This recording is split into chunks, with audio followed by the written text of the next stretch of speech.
In today's video, I'm going to teach you how to remove header from Google Forms. If you've ever opened a form and found a big banner image across the top that doesn't fit your brand or takes up too much space, this walkthrough will show you exactly how to clear it so your form looks clean and focused. First, head to Google Forms in your web browser. Make sure you're signed in to the account that owns the form you want to edit. You'll land on the Google Forms homepage, which shows templates and a list of forms you've worked on recently. Using a desktop browser is best here because all the customization options are easy to find on larger screens. From the Recent Forms section, click the form you want to update.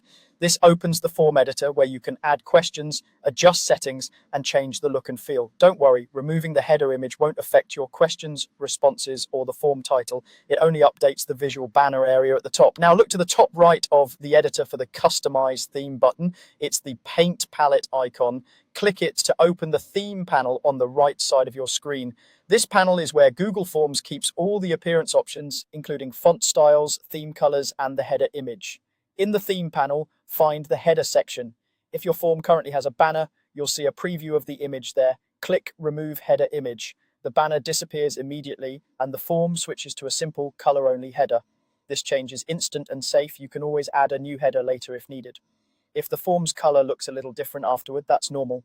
Google Forms automatically adjusts the accent color when there's no image. You can fine-tune the theme color in the same panel if you want a cleaner or higher contrast look, but that part is optional. Before you close the theme panel, glance at the live preview of your form to confirm the header image is gone. If you're collaborating, your changes save automatically, so anyone with edit access will see the update right away. When you're satisfied, you can share or preview the form to check how it appears to respondents on desktop and mobile.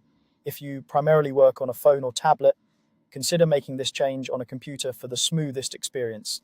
That's it. Open your form, head to Customize Theme, and remove the header image. Your Google form now looks clean, professional, and distraction-free.